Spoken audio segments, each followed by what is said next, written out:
이어 자동차 공장까지 문을 닫은 군산의 임금 체불이 급증했습니다. 노인 보행자 사고가 늘어나는 가운데 노인 보호구역이 재구시를 못하고 있습니다. 사료용 벼가 한우의 체중과 젖소의 우유 생산량을 늘리는데 효과가 큰 것으로 나타났습니다. 시청자 여러분 안녕하십니까? JTB 8시 뉴스입니다. 한국잼 군산공장과 군산조선소가 잇따라 문을 닫은 가운데 체불임금이 크게 늘고 있습니다. 임금을 제때 받지 못하는 근로자들의 고통이 더욱 커지고 있습니다. 첫 소식 김진형 기자입니다. 군산고용노동지청을 찾는 근로자들의 발길이 이어집니다. 떼인 임금을 받을 수 있는지 도움을 받기 위해서입니다. 체불은 당장 생계가 막막해진 근로자에겐 고통이나 다름없습니다. 집에도 그냥 그러잖아요. 가지고 가야 되는데 집에도 적어도 돈도 없지. 월급이 안 갖고 오니까 이제 저도 이제 어떻게 해요. 돈도 이제 참 많이 좀 빌려서 쓰고. 한국GM 군산공장과 군산조선소가 잇따라 문을 닫은 가운데 임금 체불도 급증하고 있습니다. 군산고용노동지청의 조사 결과 지난달 군산 지역 체불 임금은 52억 원으로 지난해 같은 기간 44억 5천만 원보다 16.8% 증가했습니다. 업종별로는 제조업이 36억 4천만 원으로 가장 많았고 건설업 3억 6천만 원, 음식 숙박업 3억 1천만 원 순이었습니다. 특히 도소매 음식 숙박업의 체불 임금이 지난해보다 63.5% 늘어났습니다. 군산조선소와 한국GM 군산공장에 잇따른 철수가 제조업체뿐만 아니라 지역 경제를 더 받치고 있는 자영업에까지 연쇄적으로 심각한 영향을 미치는 것으로 분석되고 있습니다.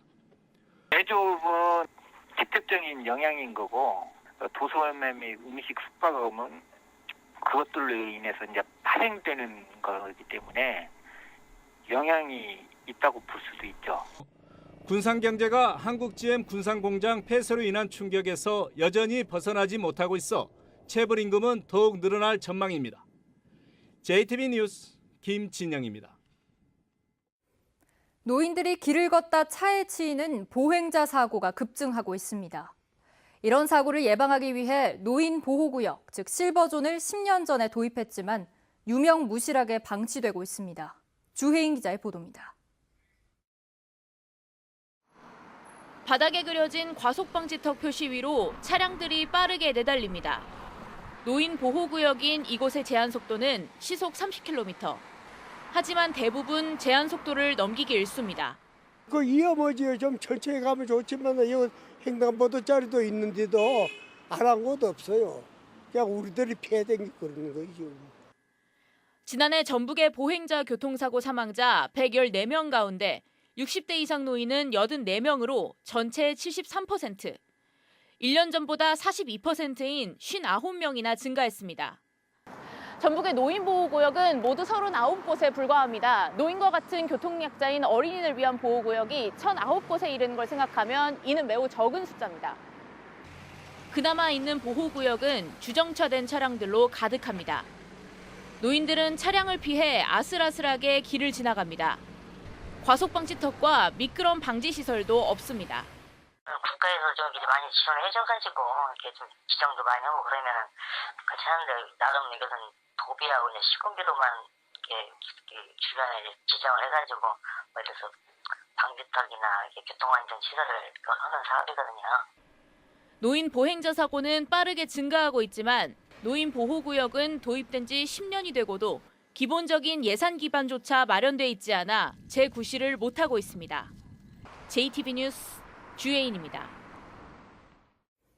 쌀 생산량을 줄여 쌀값 하락을 막기 위해 사료용 벼 등 대체작물 재배가 권장되고 있는데요. 사료용 벼를 한우와 젖소에 먹였더니 일반 사료를 먹였을 때보다 한우의 체중이 늘고 젖소의 우유 생산량이 증가한 것으로 나타났습니다. 보도에 송창용 기자입니다. 농장에 있는 소들이 볏짚을 맛있게 먹습니다. 이 볏짚은 지난해 수확한 사료용 벼입니다. 알곡이 많아 일반 사료보다 알차고 소들도 잘 먹어 농가의 만족도가 높습니다. 이 육성기 구간에 먹이면 상당히 영양 가치가 높을 것 같아요. 그리고 꾸준한 이 배합을 해서 먹이면 살도 잘 찌고 육질이 좋아지는 것 같고. 사료용 벼의 효과는 농촌진흥청 연구 결과에서도 확인됩니다. 사료용 벼 품종인 영우를 먹인 소들이 일반 사료를 먹인 소에 비해 체중이 5% 더 증가했습니다. 젖소의 경우 우유 생산량이 10% 증가했고 임신율은 17% 높았습니다.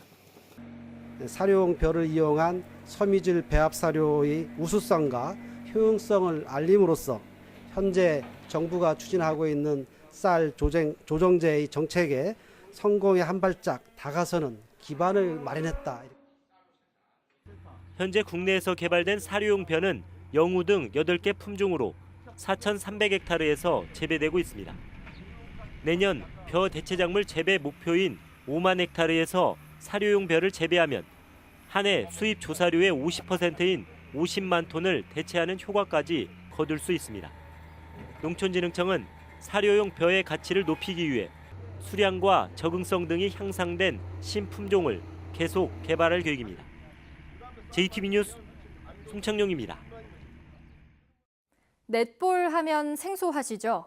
여성들도 몸싸움 없이 할 수 있게 농구를 변형한 스포츠인데요.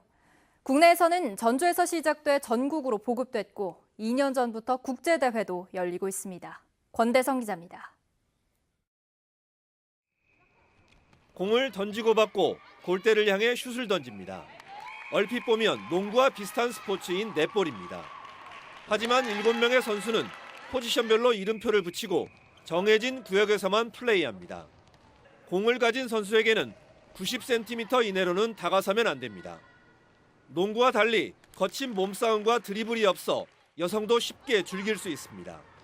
과격하지도 않고 몸싸움도 별로 없어서 하기 쉽고 그리고 운동을 계속 하다 보니까 스트레스도 풀리고 해서 좋아요. 넷볼은 1895년 영국의 여교사가 여학생에게 맞게 만든 스포츠입니다. 국내에서는 2000년대 초반 전주에서 사실상 처음 시작돼 전국으로 퍼져나갔습니다. 전주가 국내 넷볼의 종주 도시인 셈으로 2년 전부터는 국제대회도 열리고 있습니다. 올해도 한국과 네팔, 대만과 필리핀 등 4개 나라가 참가하는 국제대회가 전주에서 오늘 개막했습니다. 전주에서 국제대회를 통해 가지고 저희 넷볼이 그 저변학대가 되고 또 전주를 알리는 그런 계기로서 이 대회를 하게 됐습니다. 이번 대회는 전주 화산체육관에서 오는 26일까지 계속됩니다.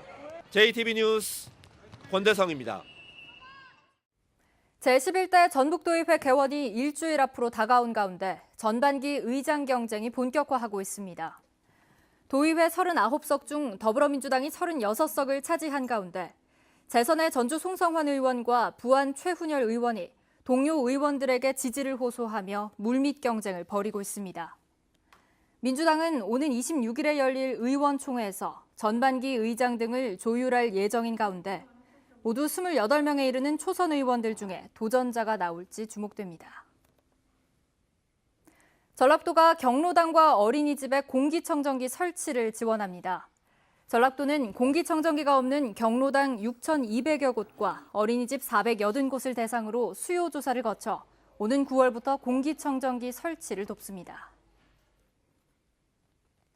동학농민혁명기념재단이 오는 27일부터 다음 달 10일까지 동학농민혁명 관련 유물을 구입합니다. 구입 대상 유물은 동학농민운동과 관련한 시대상을 살펴볼 수 있는 서적이나 문서 등입니다. 익산시가 최근 9개 업체와 제3사 일반 산업단지의 분양 계약을 체결해 두 산업단지의 평균 분양률이 54.4%로 상승했습니다. 익산시는 올해 안에 8개 업체와 추가 분양 계약을 체결할 예정이어서 제3사 산업단지 분양률이 더 높아질 것으로 기대하고 있습니다.